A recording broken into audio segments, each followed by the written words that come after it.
Well, welcome back to my shop. Just thought I'd share another project I did recently. This is my version of a shooting board. This is a project I've been thinking of making for several years.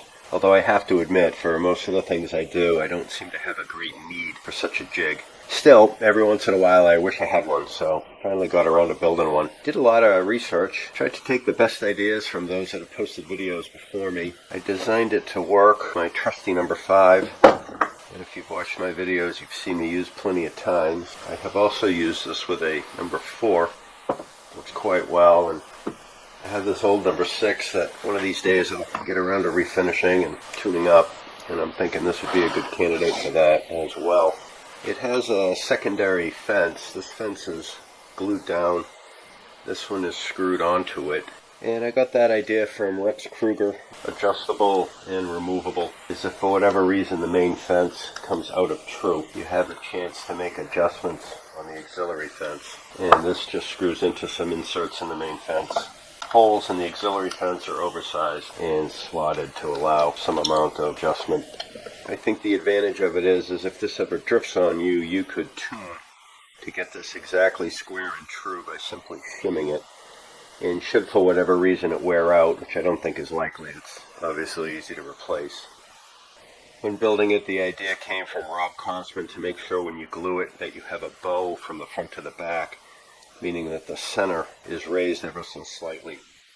And you don't really need it bowed so much as you really want to make sure that it's not concave. That way when you run the hand plane along it, the body of the plane will always stay in contact with the runner part of the shooting board. Because when the plane rests over here, if it's concave, it can float in the middle, and the plane can tip back and give you poor performance. Put this channel in on this side, thinking that at some point I might put some sort of shallow cleat to do some small parts planing here. Got a couple surprises back here.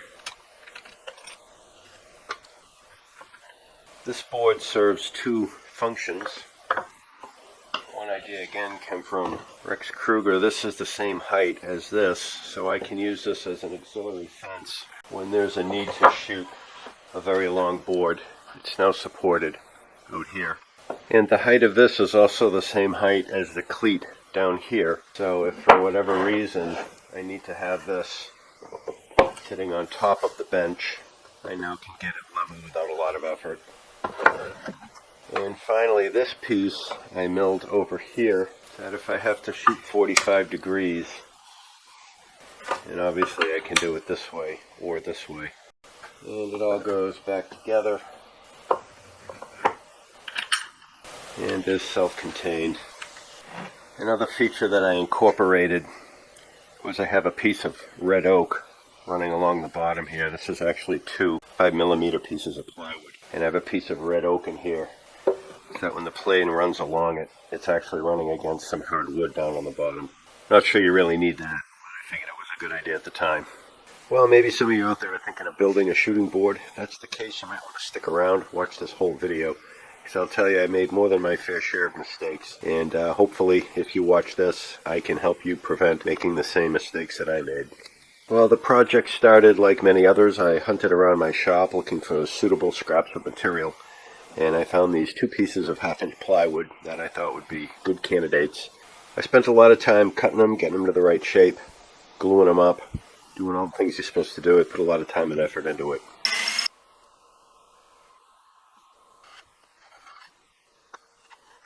And it was all looking pretty good. And then I discovered this. And I just put a lot of time and effort into it. And I discovered, much to my dismay, just as I was finishing it up, that the plane doesn't sit square. And if I put a square here, the plane has a rock in it. And when it's square up against this fence, it's truly square. I discovered that when I glued these 2 pieces together, I didn't quite get this joint as tight as I might have otherwise.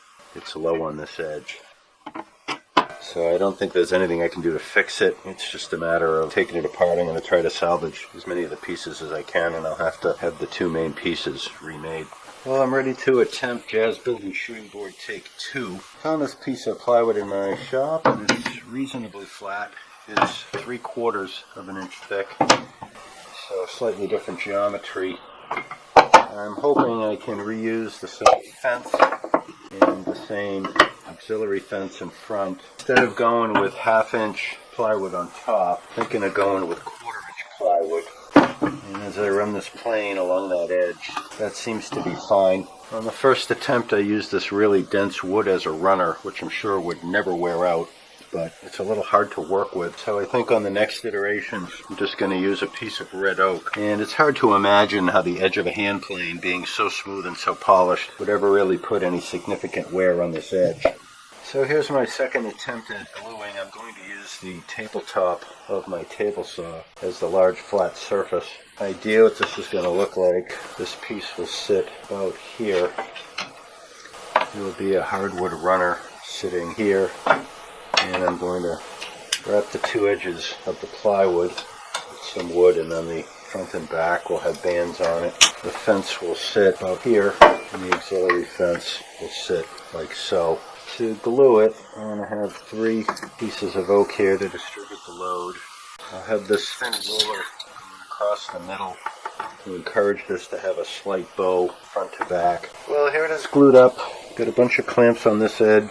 Got a little feeler gauge here. This guy is pressing down everywhere. And this edge is flat against the table saw. This edge seems to be flat against the table saw. So keep our fingers crossed. Well, I had the clamps off and I've spun it around.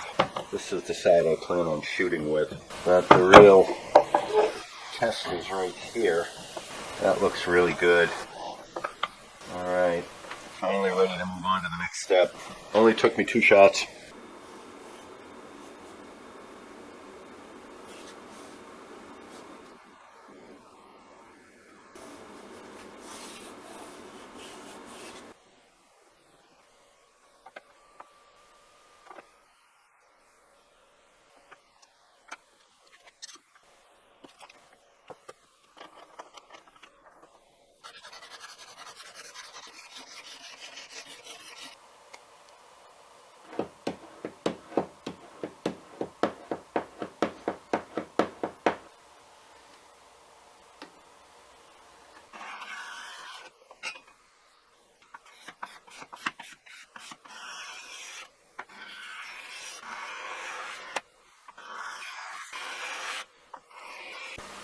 It took about 10 minutes of scraping.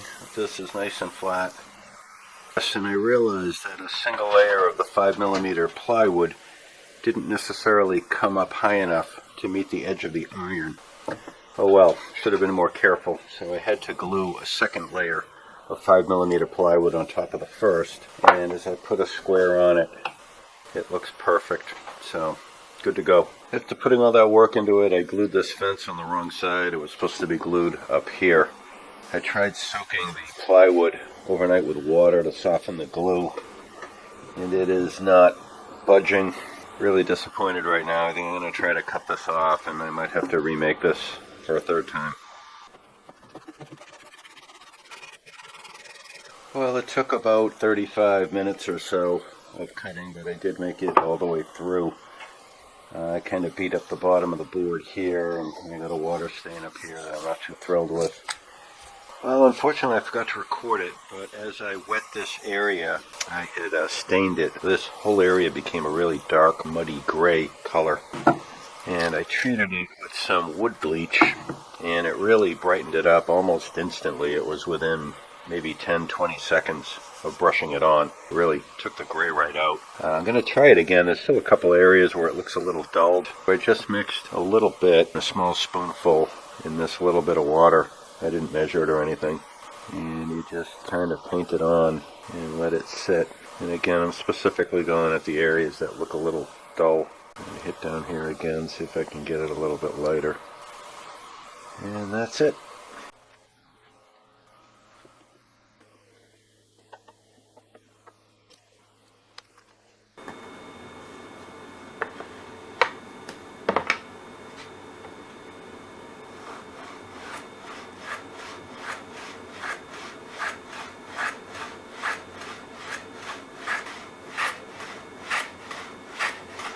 Well, time will tell how often I use a jig like this, but I'm glad I have it.